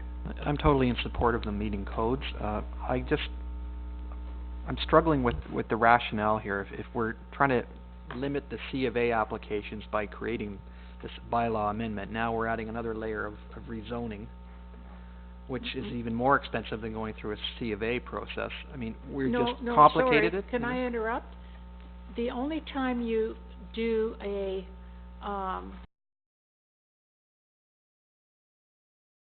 separate building. Yeah, I understand that. I guess where I'm going is if we're going to limit to 1,000 square feet, you're talking about usable, livable space. That's the 1,000. In other words, if I have an existing garage or accessory building, and let's say it's 2,500 square feet, and I want to put in all the fire and hydro regulations, and create a loft that would be probably 2,000 square feet. What you're telling me now is I can't do that. Is that where I'm No, hearing? because what we're doing, why we're doing this is to give people, seniors more than anybody, a chance to live with family and not go into a home. Right. I totally agree. To allow kids before they get married, or even maybe, you know, before they have a family, to come home and be able to save some money before they go out to Absolutely. try to buy a house. And to me, this is a solution to affordable housing. Yes. I mean, we're not gonna get 1,000 rental apartments in Uxbridge. This No. is a way for us to create that. Exactly. I just don't wanna make it so onerous that people are gonna say, along your line of thought, forget about it, do it, under the table. I would rather make it as seamless and as above board and as easy for them to do it as they possibly can, and still meet fire regulations by doing that, so. Maybe we can get more information from Liz, but the way it reads now, to me, it's a little bit too tight. Maybe you wanna answer Yeah, I that? was gonna say, I think a couple of challenges that we'll have with the square footage. If you currently have, a garage that would allow for this to happen, and there are some pretty big garages in Uxbridge and some pretty nice garages in Uxbridge. And you think that if they are, 2,000 or 3,000 square feet of potential loft area in it, that will be a challenge for us on being able to regulate that size too. So, we may be going to somebody and saying it can only be 1,000 square foot apartment in there. Who's to say that after we've been and left, that it doesn't actually become bigger too? It could potentially. So the 1,000, is it 1,000? Is it 1,500? Is it 1,200? Maybe by assigning a number to it, it's going to be something that people will then end up going to the Committee of Adjustment after and trying to get, so then you're gonna add another level to the process, yeah. Okay, so let's table this. And maybe, give us a chance to think about it. Maybe it's better that we don't allow anything over garages, through anything like this, and let them come in and do a whole process. I mean, I see where Liz is going with this. She doesn't want to create a situation where you're correct, where you have two structures. Okay, which one is the main house? And now if that person down the road decides to apply for a severance, we don't want to go there either. Not that the region would allow it, but anyway. But having said that, you have to look at what's real. If you have a building on there that's 2,500 square feet, it could lend itself quite easily to having a loft apartment, if you will.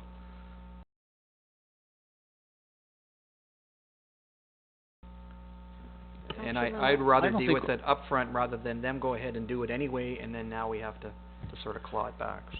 I don't think we're cutting them off if they have a 2,500 square foot building. You're gonna get 1,000 square feet of living space, that's what we're gonna let you have. And I think one of the reasons why we have to limit it is because if you do have that space that could accommodate 2,500 square feet, what's to prevent somebody from putting in 5 units? And I think those are the scary things about the whole process we're going through, number one, is to make it easy for people to go and allow their mums and dads or the kids to live at home in a relatively small space that's attached to the current house. That's what we want to do. Unfortunately, there are so many other issues that you have to deal with, particularly when you get into separate buildings. That becomes a whole new issue, and I'm glad that has to go through a rezoning process. But 1,000 square feet, I think for the purposes that we're talking about, it's quite adequate. I think one of the I made a comment today that, people spend $600,000 on a condominium downtown that's 420 square feet. 1,000 square feet isn't that bad a living space. And it's not designed, it's not really designed to be this brand new family, someone's gonna go in there with 5 kids. It's gonna be mom and dad in their later years, and it's gonna be your young kids before they start a family, likely, or when they have a very small family. So I think there has to be limits, though, and we've been pretty clear. If you want to go through the process and build a 2,500 square foot loft, which is bigger than a lot of houses in town, then you're going to go through rezoning, and then all the rules apply. Too, that, if you look at the amount, or the size of the ancillary buildings that has happened in our municipality recently, some of them are twice the size of the main residence. So, you know what? So there is no rush for this. So, I mean, you could have a house, you know, that's 2,500 square feet. You could have a garage that's 4,500 square feet. But we need to know what the cost is. I think we'd all feel a bit more comfortable with the cost of what it would cost to rezone, okay? And let's hear and understand the process of rezoning, because if the rezoning is $40,000 or $50,000, then we have to take another look at it. So, I mean, it's just for, we'll see if Liz can, be in touch with staff or even attend the next meeting, okay, and clarify some of these things, and then we can deal with it on the May the 8th. Okay. Okay, does that sound all right with everybody? So, I need a motion, please, to table. Okay, Councillor Ballinger and Councillor Barton, all those in favor? Carried. And in the meantime, staff can come up with a report, or Liz can clarify. Okay? I still think we all support this being done, we just need a little bit more information. Okay, our next report is DS 1917 of Liz Hausum, regarding Paul Thomas, former Siloam Community Center. Make a motion to support the recommendation. Thank you. Thank you. All those in favor? Carried. The next one is, DS 2017 of Liz Hausum again, regarding, residential parking standards. Councillor Motion Malloy. support. Support, seconded by Councillor, Bryan. All those in favor? Opposed? Carried. Bylaws. Oh, can I just, sorry, before I go to bylaws, the parking standards, somewhere, and you know, I didn't read parking standards, to be honest with you, going back to what is allowed there now, because I didn't have my zoning at home. But should there be a statement that says the front yard cannot be totally covered in cars? And that's, you see that in Toronto now. I mean, they paved the whole front yard. That is not Uxbridge, in my humble opinion. So we need to have something that says only a certain percentage of the front yard, can be garage. Yes. Of garage? No, Of parking. parking. Okay, I don't know the section, but what I'll do tomorrow is check with Andre, but I believe that is already prohibited, because I know he has dealt with many complaints in town where people are just parking in their, randomly parking on their front yard, and I believe there's already provision, but I can check on that and let everyone know tomorrow. Okay. Okay? Because there is, I can tell you a couple places now that has a boat and 5 cars, and you can't see a piece of green on the lawn now.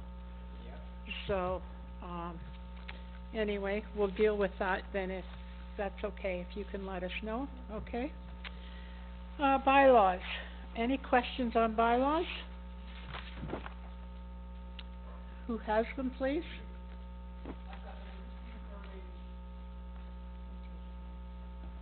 You have to put your mic on. No, we're good. Okay. Okay. So, bylaws requiring 3 readings, first and second reading, moved by Councillor Dave Barton, seconded by Councillor Jack Ballinger, that leave be granted to introduce bylaws number 2017-058 to 2017-059, and the same be read a first and second time. All those in favor of first and second reading? Questions? Leave be granted for third. Okay, third reading, moved by Councillor Dave Barton, seconded by Councillor Jack Ballinger, the bylaws number 2017-058 and 2017-059 now be read a third time, finally passed, and the mayor and clerk duly sign and seal same. All those in favor? Carried. Unfinished business, that we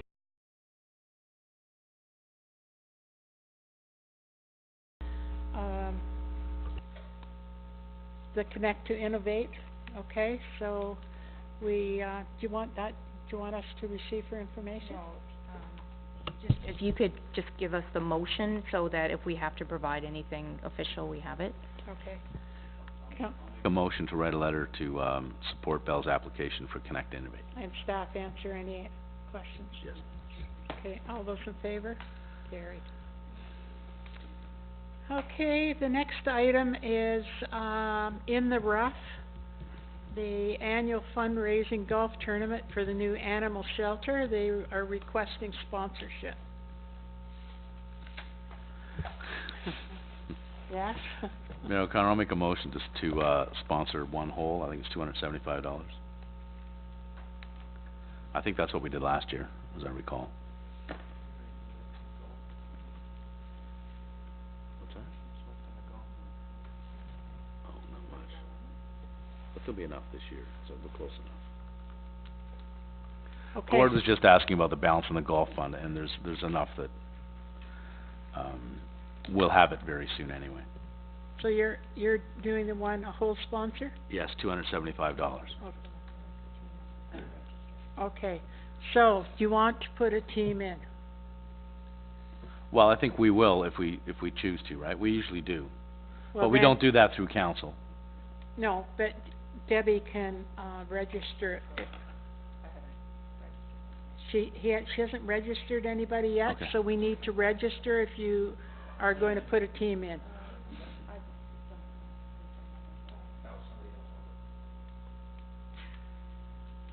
Speak to Debbie, okay? Yeah, we'll put a team together like we did last year. All right, We'll sick the dogs on you, Freddie. and I need a seconder for that. You can't move. Did I move it and second it?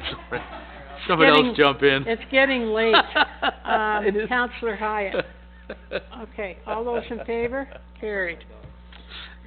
Okay, the next one is Municipality of Port Hope request to revise existing legislation to ban construction of incinerators and phase out the use of existing incinerators in Ontario. Receive for information. Councillor Ballinger and Councillor Malloy. All those in favor? Carried. Confirming bylaw. No. But I'll take other business. It's not listed here, but anyway, we'll deal with it. Okay. We're in other business. Oh, I thought this was unfinished business. No, Oh, okay. It's both? yeah, Fair enough. you can't vote. So, so here's my other business, and I've had a lot of people come and just complain to me personally. We've had some correspondence from the Heritage Committee and a whole bunch of things. I have a couple ideas of what might make our electronic sign go a little bit smoother for us. And that is, if you notice the Huck Finn graphic that was put up, and our own Active 150, it was done with using a PDF or a JPEG, but it was done by a graphic designer. It's much easier to read. And I find that when we're putting the text in, even me, and I'm really trying to pay attention and read what's going on when I go by, and it's been very difficult to actually take in any information. I spoke to Take Root Creative that did the two that I'm speaking about, and it's about $30 for them to design a graphic. It makes it much easier to read. It'll mean that our sign is actually being more effective. I think instead of us just typing in the information, we should make sure that it's a professionally done graphic for the sign. What's that? What you're suggesting is that we take the information and it comes to us in the proper format, and it can be uploaded by and it's done professionally, and Yeah. that's the cost of putting it on the sign, right? Yeah, like, I don't wanna charge anything, just that it comes in a format that works.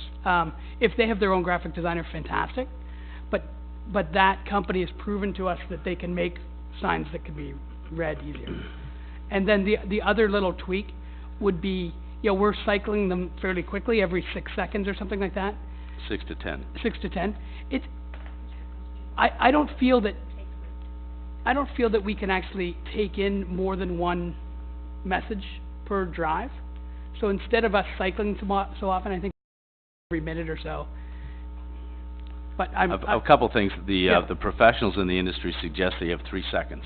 That's how much time someone's gonna look at the board. So, to leave it there for a minute really it's pointless. You have 3 seconds, and it's not that you're gonna be able to sit and see all of the posts in one shot.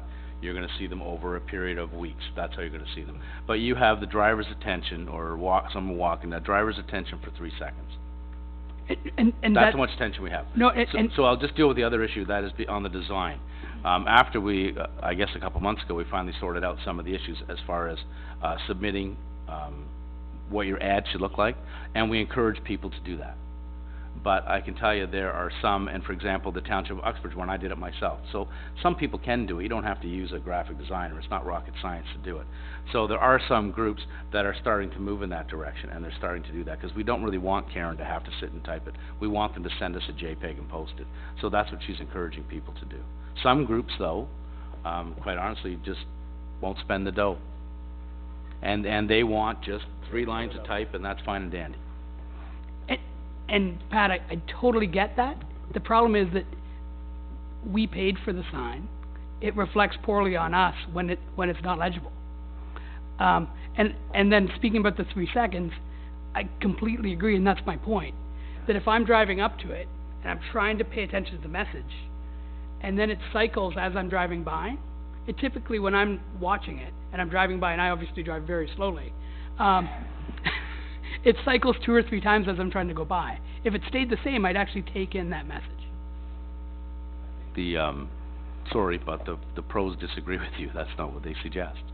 They say you got 3 seconds of your time. As you're driving into town, whether you're sitting at the light, whether you're driving by the light, you got 3 seconds.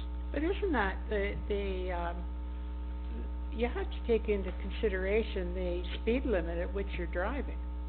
But they're saying you could be sitting at the light and still only have 3 seconds. You still only look at that sign for 3 seconds. That's what they tell us. I disagree with them. That's what they tell us. But again, that's Anyway. that's my point though, Pat, is you're only gonna see one message anyway. You're not gonna take in more than one if you only have 3 seconds. So if it's cycling 4 times as I'm trying to come up to it, every time it cycles, I lose a second. Well, so what's the difference then? Well, 'cause I'm losing seconds. Well, you're seeing one, or you're seeing one if it's there for a minute, you're seeing one if it's there for 3 seconds. I don't see the point. You're still just seeing one. Well, I know, but as it switches, I don't see it. If it moves from one message to the other, I miss it. He's trying to comprehend the one message at a time. Right. Which is 3 seconds you got, according to the people that do that. Yeah, so then if it switches while I'm driving by, I don't see anything, according to that. Because I look at it for 1 second, it switches, and I miss it for the second too. I think there is an issue with the sign. I find it really hard to and, you know, it does, I totally agree with what you're saying. It does reflect bad on us as a municipality, because there's a lot of people that are still very angry that that sign is there. But I think it's a good thing the sign is there, because it makes you aware of the fact that there's events going on in town that you might not otherwise know about. But I think that, you know, we've got to come to grips with it's got to be eligible. And right now, legible, what did I say, eligible? Oh, well, maybe that too, who knows? Legible, but, right now there are things on there that you can't read. So I think that, you know what, we paid to have the sign put up, so let's make it. If you want your advertising on there, then to me, you should be able to provide us. You can't advertise in a paper or anywhere for $30, for a number of times that sign is going to be seen. So let's do the right thing, and let staff say that, you know, this is the format that we need in order for it to be displayed. And that's what Karen's been instructed to do, is Okay. to tell people it has to be supplied in a JPEG, 108 by 180 pixels, and that's how it has to be supplied. Okay. I think what's happening is she's probably just being nice to a few of the smaller groups because they haven't gone out and done anything. But she knows that that's the requirement, and she's been told that Because she it knows. is very difficult to see. Yeah. Jack, no, I'm sorry, Pam and then Jack. Okay. Yeah, and the only complaints I've got on it is it's too busy. There's just, when something is free and people can just call in and get it advertised there, so we're getting all this stuff. I actually, have talked to a number of people on it. It's just too busy.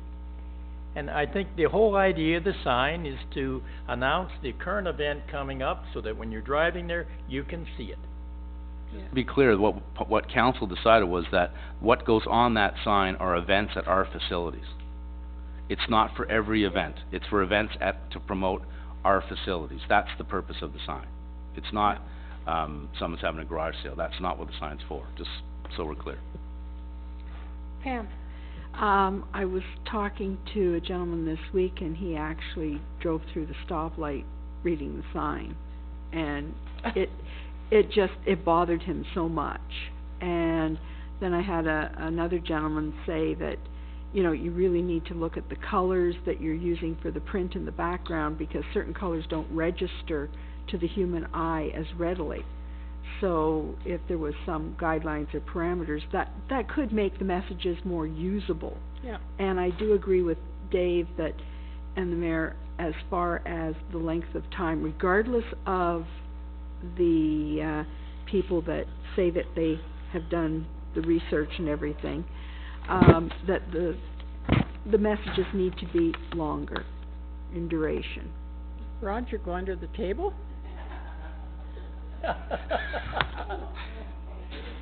Where is he?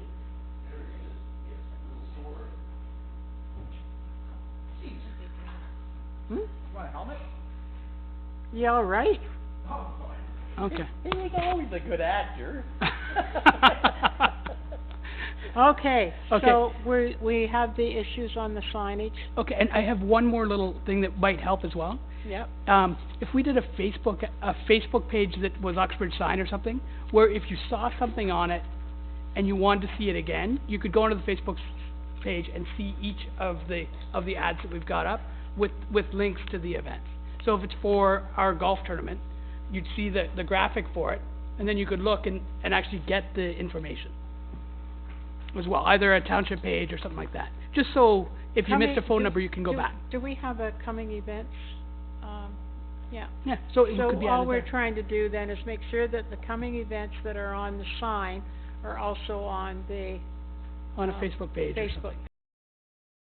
And, you know, Uxbridge Daily already do that. We could make sure it's on there or something else.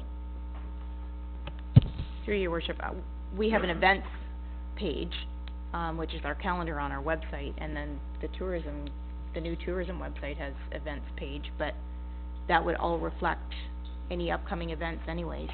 Yeah, it just, if there was one landing point, so the exact message on the sign was also the message there with all the pertinent information, it would be another spot to go to. Well, I'm still trying to figure out how to get to council, so. Okay, fair enough. Anyway, that was just me brainstorming this, and I toyed with bringing it up, and I think it's important. Okay, so staff can look at that? All right.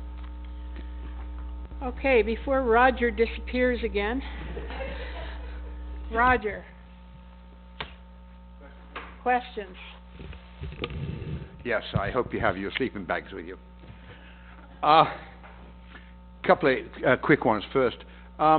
Liz Howson's report DS20 on residential parking standards. Yeah. Will that affect only new residences that are built, or will that affect residents that are already established? No, just new. Just new ones coming. Okay, thank you. Mind you, if they've got an illegal apartment, they'll get caught in it.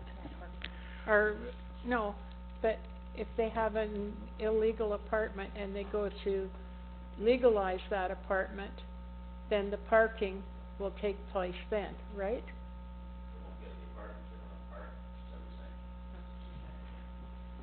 Okay, but, Roger, just for clarification, you're asking about the residential parking standard? Yes, Yeah. yes. Okay, so it's only to do with new development? Right. Yeah. But if somebody wants to come in now with the second unit, as an example, wants to legalize that second unit, would that parking not take part then, or take place?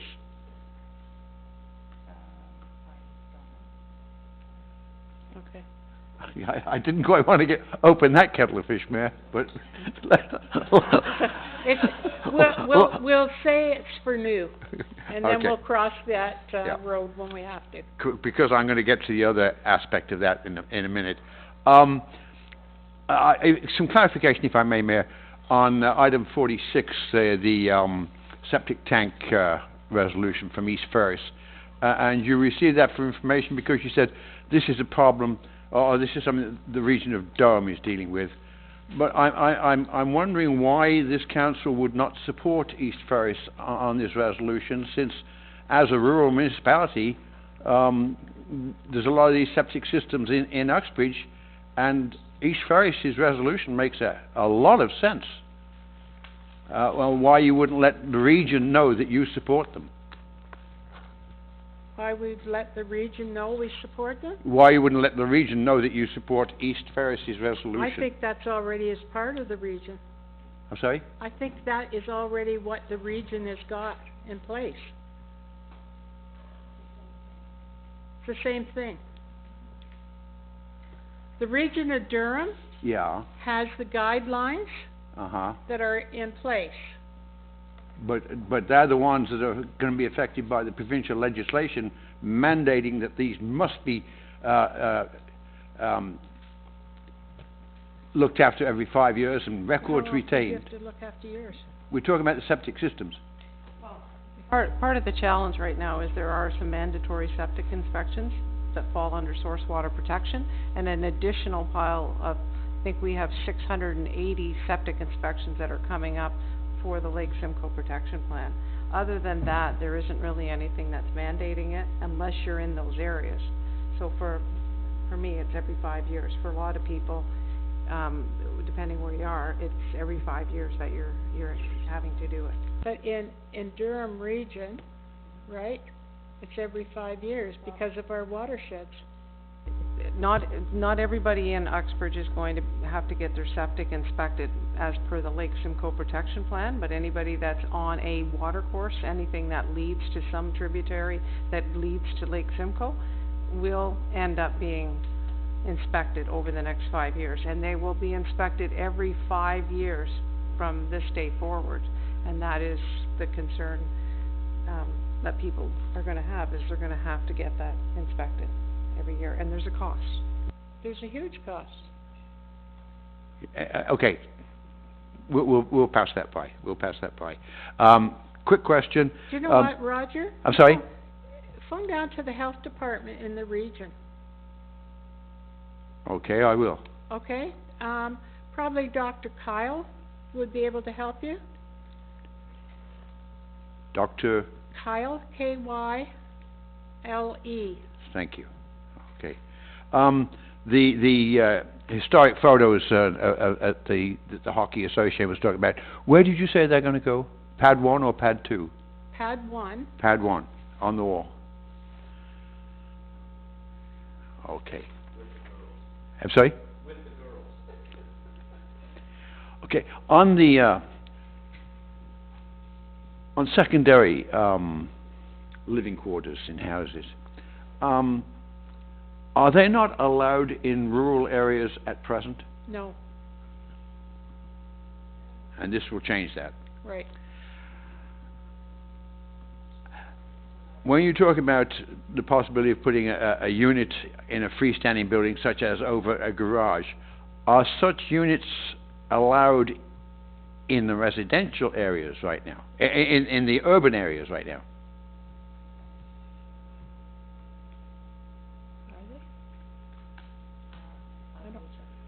Yes. They can't go in, yeah, In okay. single-family dwellings? I'm sorry? Yeah. Okay, and, question, there was much discussion on this subject, and diverging views on this. It seems to be, not quite as cut and dried as it could be, and I was wondering, would council consider getting public input on this subject? Well, I think the public input that we've had is everybody wants the ability, to have this. But there are some concerns about it, the size, as was mentioned, and, the, having a unit in an auxiliary building, ancillary building. Those were, during the public hearing, that's what we heard. So you've already had hearings on this? Yes, we had a public meeting. Because it's a planning issue, Roger, we had a public meeting. We had a public meeting on that, and we also had a public meeting on the accessory building size, which is coming a little bit later. There'll be another report coming on that. When were those public meetings held?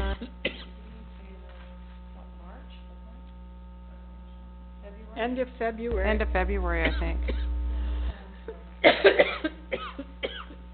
In that case, then, did you get much participation from the public? There was a good turnout. Okay. Thank you.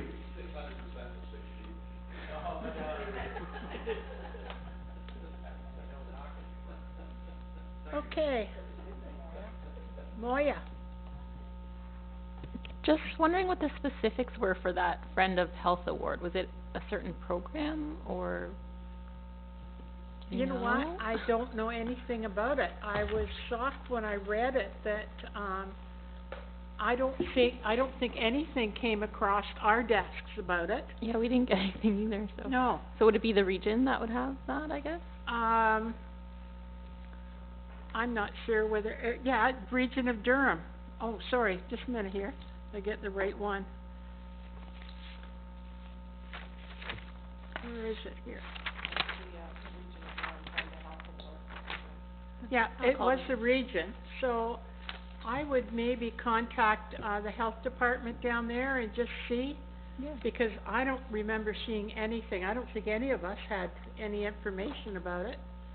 So, I don't know how that person got nominated, but. Okay. Three municipalities that were nominated, right? Okay. All three of them are, recipients of the Healthy Kids Grant.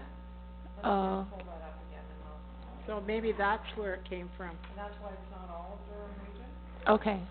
There was a Durham Regional Award that was presented by PRO, which is Parks and Recreation Ontario, which is the main body of recreation in Ontario. That was region-wide, but that one was for, their work on inclusion in recreation and being able to help people that can't afford recreation. But I think this one is very specific to the Healthy Kids Grant, and I think that there is just 3 municipalities in all of Durham Region, if I'm not mistaken, that ended up getting the Healthy Kids funding. Okay. From the province, which for us has just been incredible. Really. Let me just have it here. Is there any other questions? I don't have, Well, no, I'm okay. okay, so she's just looking that up for you. Gail, do you have anything? You don't have to go to the mic. Nobody can hear her. Oh, nobody can hear you then. We're still being televised. No, you have to go or come up here. Okay, I think this is what, so basically, Ajax, Oshawa, and Uxbridge all are recipients of the Healthy Kids funding. I think those are the only 3 municipalities in all of Durham Region that ended up getting into this provincial funding, which for us has been 3 years of funding in a row. And the health department, as I recall, was also involved when the applications went in. So that's probably what's driving it, is that these municipalities are being recognized for their work in conjunction or by the region, because the region started off in that initiative in the beginning. So if you want to talk to Rebecca Harding, or not Rebecca, yeah, what? Harmon. There's a Rebecca Harding too. Rebecca Harmon at the pool, she can probably fill you in on that. Okay?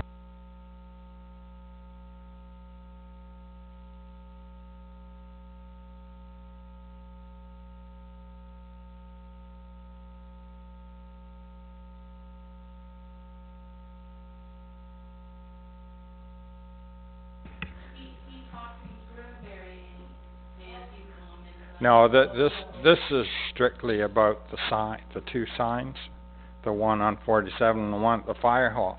I find the one at the fire hall quite easy to read because it's a black background and red letters, where the one on 47 is multicolored, and like Pam says, some of the colors, especially blue, are very hard for the human eye to pick. And so I just like the one at the fire hall better. And they don't have big messages, but their messages, they got big letters, so you can really see them. Whereas the one over there, yeah, you have 3 seconds is about it. I'd say it's more like 2, because if you're moving along at 50 or whatever the speed limit is there, and you don't want to take your eyes off that road very long, so, because I've had an accident there, so I know. So, that's it.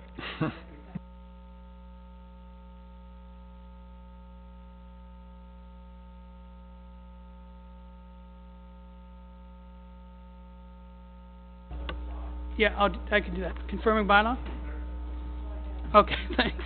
Confirming bylaw, first and second reading, moved by Councillor Dave Barton, seconded by Jack Ballinger, that leave be granted to introduce bylaw number 2017-060, being a bylaw to confirm the proceedings of council on its regular scheduled meeting of April 24th, 2017, and the same be read at first and second time.